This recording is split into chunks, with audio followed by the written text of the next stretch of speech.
ماہ ربیع الاول شریف گزر رہا ہے۔ اس ماہ مبارک میں ہم سب نے بڑی بڑی خوشیاں بھی منائی ہیں، جشن بھی منائے ہیں، اور کچھ لوگوں نے خوشی نہیں کی، جشن نہیں کیا، مگر ان کا کہنا یہ تھا کہ کیونکہ یہ 12 ولادت نہیں، 12 میلاد نہیں، بلکہ 12 وفات ہے، تو اس لیے ہم اس کو خوشی کے طور پر نہیں مناتے، باقی ہے تو یہ سرکار کا دن ہے۔ لیکن کچھ لوگوں نے اس کے خلاف بھی کیا اور فتوی بازی بھی شروع ہوئی، باتیں بھی ہوئیں، نوجوان نسل کو اس دن سے متنفر بھی کیا گیا، اور کچھ لوگوں نے تو جشن کے نام پر، خوشی کے نام پر وہ گل گپاڑا کیا، وہ خباثتیں کی، میلاد النبی کی فلیکس لگا کے اور گانے چلا کے ان پہ ڈانس کیا۔ کئی جگہوں پر لڑکیوں کا اس طرح کا معاملہ دیکھا گیا۔ پچھلے سال بڑا عجیب کام ہوا تھا، میلاد کے موقع پر چند ایک لڑکیوں کو خوبصورت سجا کر، بنا کر، سنوار کر بازار میں لایا گیا اور لوگوں کو ان کا دیدار کروایا گیا اور کہا گیا یہ حوریں ہیں۔ کچھ اس طرح کے معاملات اس مرتبہ بھی پیش آئے۔ یہ نہایت ہی قبیح حرکت ہے، اس کا اسلام سے اور مسلمانوں سے کسی قسم کا بھی دور دور تک کوئی تعلق نہیں۔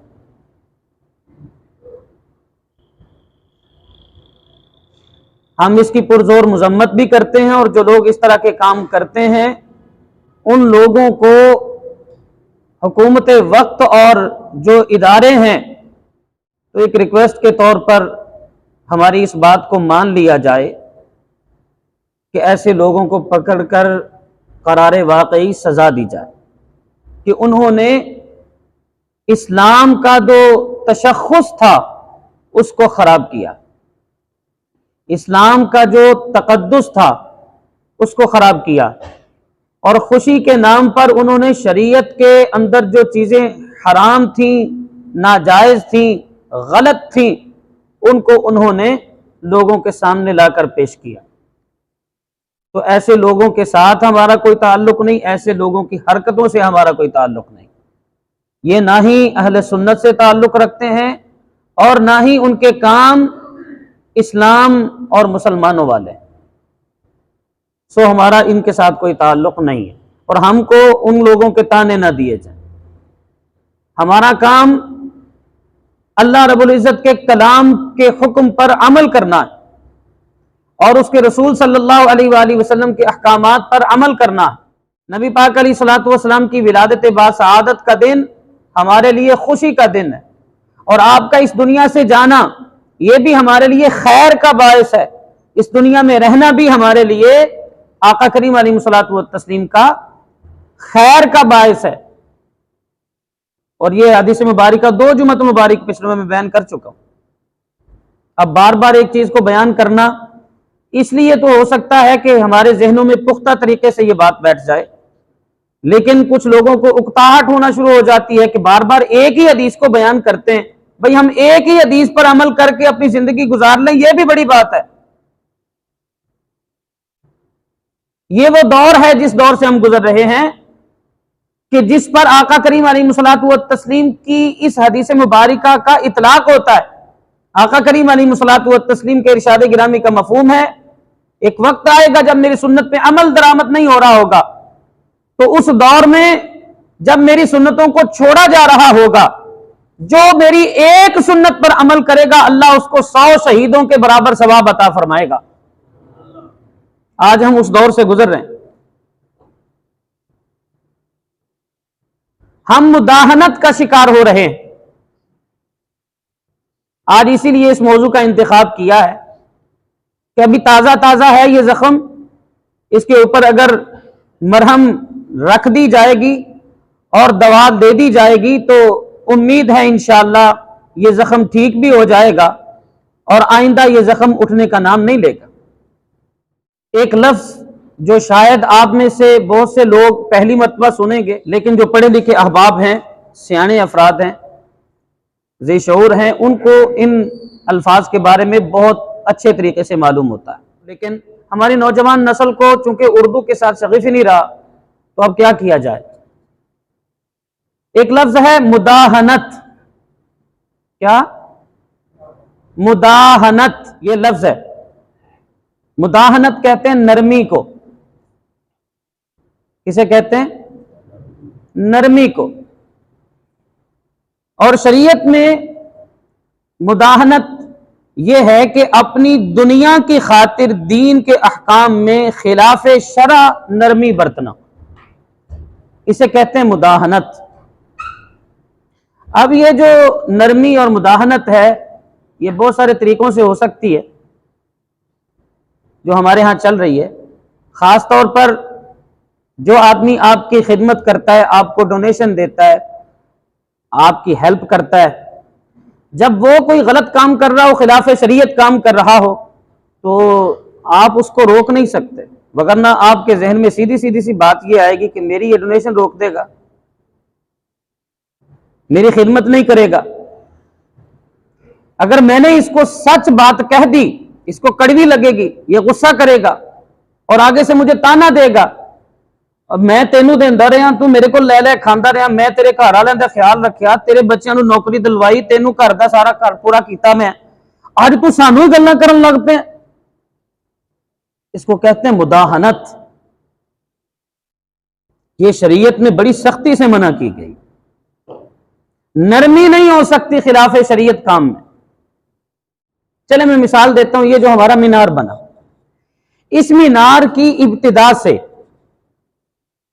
اگر 1 انچ بھی تھوڑا سا ٹیڑھا ہو جاتا تو اوپر تک کئی فٹ ٹیڑھا ہو جانا تھا. ایسا ہی ہے کہ نہیں؟ بالکل شریعت میں بھی یہی معاملہ ہے. اگر ابتدا سے اس کی پکڑ نہیں کی جائے گی، اس کا سدباب نہیں کیا جائے گا اور ہم مداہنت کا شکار ہو جائیں گے، نرمی کا شکار ہو جائیں گے، تو پھر معاملہ ابتدا میں تو چلو جیسے بچہ چھوٹا ہوتا ہے نا جی، وہ جب بولنے لگتا ہے تو اگر سن سنا کے وہ گالی نکالتا ہے تو ہم خوش ہوتا ہیں میرے پتر نے گال کڈی. اور جب بڑا ہو کے وہ بڑی بڑی گالیاں نکالتا ہے کہ اس کی پوری پوری کتاب لکھی جا سکتی ہے، تو پھر ہم پریشان ہوتے ہیں اور مولوی صاحب اور پیر صاحب کے پاس دوڑتے ہیں اور بھاگتے ہیں، کو تویت کر دے ہو، بچہ بڑا پیڑا بولن لگ پیا ہے. تو بھئی تعویذ تو ہم نے خود اس کو ڈال دیے ہوئے تھے بچپن سے ہی، تو ہم تو مداہنت کا شکار ہو چکے. اسی طرح شریعت میں بھی یہی کچھ ہے. جشن عید میلاد النبی منانے سے پہلے، ربیع الاول شریف سے پہلے، میں نے ایک جمعہ مبارک میں یہ باقاعدہ طور پر آپ سے عرض کیا تھا کہ مشن میلاد مصطفیٰ پہ پہلے ہم عمل کریں. ہماری پرابلم یہ ہے کہ ہم مشن میلاد مصطفیٰ کو چھوڑ بیٹھے. ہم جشن میلاد مصطفیٰ، چونکہ اس میں ہمارا اپنا مزہ ہے، چسکا ہے، خوشی کا اظہار ہے. کس کو خوشی اچھی نہیں لگتی؟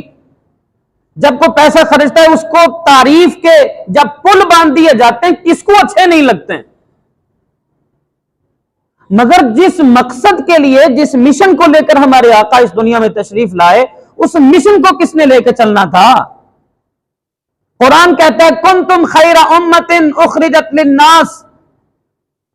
مفہوم ہے قرآن پاک کی اس آیہ مبارکہ کے الفاظ کا کہ تم بہترین امت ہو، اس لیے کہ تم نکلتے ہو، تم میں سے کچھ لوگ نکلتے ہیں تأمرون بالمعروف، اچھے کاموں کا حکم کرنے کے لیے، وتنہون عن المنکر، اور برائی کے کاموں سے منع کرنے کے لیے. تو بہترین امت ہمارے آقا صلی اللہ علیہ وآلہ وسلم کی امت. سب سے بڑھ کر مقام و مرتبے والی امت ہمارے آقا صلی اللہ علیہ وسلم کی امت، اور اس کا ریزن کیا بتایا گیا کہ یہ نیکی کا حکم دیتے ہیں، برائی سے منع کرتے ہیں، اور ہماری حالت یہ ہے کہ ہم مداہنت کا شکار ہوتے ہیں۔ کسی امیر آدمی کے بچے کو ہم کوئی بات نہیں کر سکتے، اور غریب آدمی کے بچے کو 2 4 5 لگا دیتے ہیں، اس کو مداہنت کہتے ہیں۔ ہم کیوں مداہنت کا شکار ہیں؟ کیا غریب اور امیر کا فرق ہمارے آقا نے مٹایا نہیں تھا؟ حجۃ الوداع کے موقع پر ہمارے آقا صلی اللہ علیہ وسلم نے جو خطبہ دیا تھا اس میں الفاظ ہیں، آپ جو پڑھے لکھے احباب ہیں کم از کم 6 7ویں میں یہ خطبہ اردو میں موجود ہوتا تھا، اب پتہ نہیں ہے کہ نہیں، میں تو بہت دیر ہوگی سلیبس دیکھا ہی نہیں میں نے تو، اور اس میں یہ الفاظ تھے، کسی گورے کو کالے پر کوئی فوقیت نہیں، کسی کالے کو گورے پر کوئی فوقیت نہیں، کسی امیر کو غریب پر کوئی فوقیت نہیں، کسی غریب کو امیر پر کوئی فوقیت نہیں، حقوق سب کے برابر ہیں، سب کے برابر ہیں۔ باقی اللہ تعالیٰ نے فضیلت عطا فرمائی ہے کہ جس کے پاس اللہ نے سب کو، چونکہ اللہ نے امیر نہیں کیا اور سب کو غریب نہیں کیا، یہ نظام ہے اللہ تعالیٰ کا۔ اگر سارے ہی امیر ہو جاتے تو پھر دیتا کس کو کوئی، اور سارے غریب ہو جاتے تو لیتا کس سے کوئی؟ اللہ تعالیٰ کا یہ نظام ہے۔ تو ہمارے آقا صلی اللہ علیہ وسلم نے برابری رکھی ہے سب کے ساتھ۔ ہمارے آقا صلی اللہ علیہ وسلم کے پاس کس چیز کی کمی تھی؟ دنیا جہان کی ہر نعمت اللہ تعالیٰ نے آپ کے قدموں میں رکھی، مگر آقا کریم علیہ الصلوۃ والتسلیم نے یکساں سلوک کو پسند فرمایا۔ تو مداہنت یہ ہے کہ بندہ دنیا کی خاطر دین کے احکام میں خلاف شرع نرمی برتے۔ اب اس میں لالچ بھی آ سکتی ہے، مرتبہ بھی آ سکتا ہے، کسی کے مرتبے کی وجہ سے بندہ کسی کو برائی سے منع نہیں کر پاتا، کسی اپنی لالچ کی وجہ سے بندہ کسی کو برائی سے منع نہیں کر پاتا، جیسے میں نے پہلے آپ کو مثال دے دی۔ اس صورت میں آقا کریم علیہ الصلوۃ والتسلیم کا ایک فرمان، جس کا مفہوم یہ بنتا ہے کہ جو بھی برائی کا کام ہو رہا اس کو پہلے ہاتھ سے روکو، اگر اس کی طاقت نہیں ہے تم میں زبان سے روکو، اس کی طاقت نہیں ہے تو کم از کم دل میں تو برا جانو۔ اگر بندہ دل میں بھی برا نہیں جانتا ہے تو پھر جو عذاب بروں پر آئے گا وہی عذاب ان پر بھی آئے گا جو بندہ برا ہی نہیں جانتا ان چیزوں کو۔ بنی اسرائیل کے لوگوں کے ساتھ اور علماء کے ساتھ یہی کچھ تو ہوا۔ پہل وہ لوگوں کو، بنی اسرائیل کے جو علماء تھے وہ پہل لوگوں کو منع کرتے تھے برائی سے، اچھائی کا حکم کرتے تھے، اور جا کر کہتے تھے یار خدا کا خوف کھاؤ، کیا کر رہے ہو، چھوڑو ان چیزوں کو۔ اچھا اب جو امیر لوگ ہوتے ہیں نا جی، ان کو بڑا ٹرک ہوتا ہے دوسروں کو قابو کرنے کا، ایسے لوگوں کو وہ قابو کرنے کے نا جی ہیلے بہانے ڈھونڈتے ہیں۔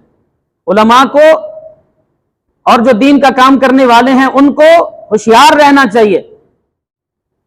بنی اسرائیل کے جو بڑے لوگ تھے جو برے کاموں میں مصروف تھے، پہلے ان کو علماء نے روکا، اب انہوں نے علماء کی دعوت کرنا شروع کر دی، وہ ان کے پاس آتے تھے، ان کے پاس بیٹھتے تھے، ان کے پاس کھاتے تھے پیتے تھے، علماء کی انہوں نے ضرورتیں پوری کرنا شروع کر دی، ان کی کمزوریاں ان کے ہاتھوں میں آ گئی، ڈونیٹ کرنا شروع کر دیا، انہوں نے ڈونیشن ان کو دی، ان کی خدمت کرنا شروع کر دی۔ پھر ایک وقت آیا کہ جب وہ خود بھی برائی میں مبتلا ہو گئے تھے، اسی وجہ سے اللہ نے 2 نبیوں کے ذریعے سے ان علماء پر بھی لعنت فرمائی، قرآن کہتا ہے۔ تو اللہ کے دین کا عالم بھی ہو پھر وہ مداہنت کا شکار ہو جائے اور بروں کے ساتھ برائی میں مبتلا ہو جائے، نبیوں کے ذریعے سے اللہ ان پر لعنت فرماتا ہے۔ اور ہم تو بہترین امت اپنے آپ کو کہتے ہیں، امت محمدیہ میں ہونے کا ہم دم بھرتے ہیں کہ نہیں؟ بولیے، ہم کہتے ہیں نا امت محمدی ہیں، الحمدللہ ہم ہیں، مگر کیا امت محمدیہ کی جو خاصیت بیان کی گئی تھی کیا اس پہ ہم نے عمل کیا؟ ہم نے برائی سے منع نہیں کیا، اچھائی کا حکم نہیں دیا. آپ اپنے گھر والوں کو کہہ کے دیکھ لیں، آپ کے گھر والے آپ کو اڑا کے رکھ دیں گے اللہ ماشاء اللہ. جن گھروں میں شروع سے یہ ایک دینی ماحول چل رہا ہے، دنیاوی معاملات میں ہم بڑا روب رکھتے ہیں اپنے گھروں میں، دینی معاملات میں کیوں نہیں رکھتے ہیں؟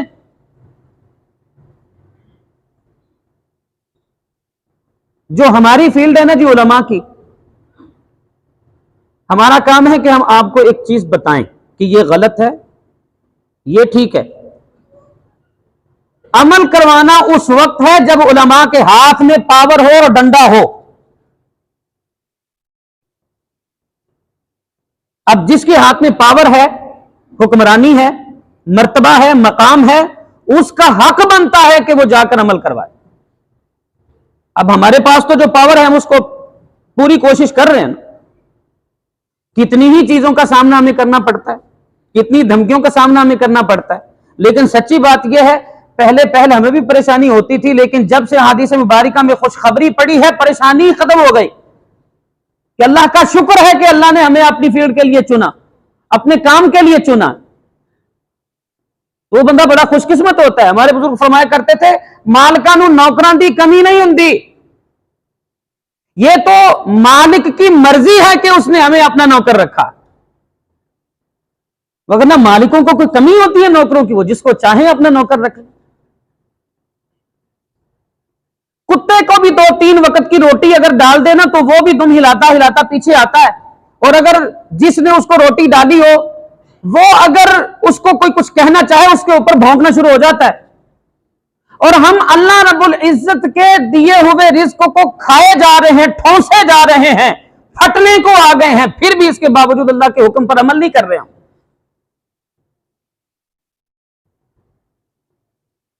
جشن میلاد مصطفیٰ ضروری ہے. جشن میلاد مصطفیٰ منا چکے ہیں، کافی ہے. جشن میلاد مصطفیٰ پہ چلیے. نماز ضروری ہے. شیطان نے ایک سجدہ نہیں کیا، اللہ نے اس پر لعنت ڈال دی. قیامت تک کے لیے اللہ نے اس پر لعنت ڈالی. لعنتی الی یوم الدین. ہم کتنے سجدوں کو چھوڑ کے بیٹھے ہیں؟ ایک رکعت میں 2 سجدے آتے ہیں، اس نے ایک سجدہ نہیں کیا تھا. صبح کی رکعت میں 4 سجدے فرضوں میں، اسی طرح ظہر کی 4 رکعتوں میں 2-2 سجدے ہر رکعت میں، عصر کی 4 رکعتوں میں 2-2 سجدے ہر رکعت میں، مغرب کی 3 رکعتوں میں 2-2 سجدے ہر رکعت میں، عشاء کی 4 فرضوں کی جو رکعتیں 4 ہیں ان میں ہر رکعت میں 2-2 سجدے. ہم ہر ایک نماز میں جو رکعتیں آتی ہیں ہر رکعت میں ایک نہیں 2-2 سجدے چھوڑے بیٹھے ہیں. سوچئے کب ہوگی ہمارے اوپر رحمت اور برکت اللہ کی. سود سے منع کیا گیا، ڈٹ کے کھاتے ہیں. فرمایا سود سب سے کم درجہ اس کا یہ ہے کہ کوئی بندہ اپنی ماں سے زنا کرے. ہمارا سارا قانون ہی سودی ہے، ہمارے سارے معاملات ہی سودی ہیں. شراب سے منع کیا گیا. شراب لانے والا، شراب بیچنے والا، شراب کا کاروبار کرنے والا، شراب کا لکھنے والا، سب پر لعنت فرمائی گئی. ہم لعنتیوں والے کام تو خود کرتے پھر کہتے ہیں رحمت اور برکت نہیں ہوتی. بڑی مشہور کہاوت ہے جوا کسی کا نہ ہوا. جوا ڈٹ کے کھیلتے ہیں، جب پتا بھی ہے، سیانے کہتے ہیں جوا کسی کا نہ ہوا، پتا ہے کہ کسی کا نہیں ہوتا پھر بھی ڈٹ کے کھیلتے ہیں. اور ہمارا بچہ اس لعنت میں مبتلا ہو چکا. نجومیوں کے پاس نا کچھ لوگ جاتے ہیں اور جا کر کہتے ہیں ساڈا ہاتھ ویکھو جی ساڈی قسمت اے ہے میرا بانڈ لگے گا کہ نہیں، میری کنی شادیاں ہون گیاں، میرے کتنے یہ معاملات اور یہ وہ فلاں، ہاتھ دکھاتے ہیں. ہمارے بزرگ فرمایا کرتے تھے جب ہم چھوٹے تھے نا تو کہتے تھے پتر کسی نے ہاتھ نہیں وکھائیدا ہوندا بندے دی عمر گھٹ جاندی ہے. یہ تربیت کے لیے معاملات ہوتے تھے. ہماری امی جی یہ بات کیا کرتے تھے کہ پتر کسی نے ہاتھ نہیں وکھائیدا ہوندا. تو ان چیزوں سے تو روکا جاتا تھا پہلے. آپ سوچ رہے ہیں کہ یہ نجومیوں کو ہاتھ دکھا کے اور آج کل کے یہ جو لوگ 2 نمبریاں کر رہے ہیں ان کے ساتھ آپ معاملات کر کے امیر ہو جائیں گے، شارٹ کٹ مل جائے گا دولت کمانے کا.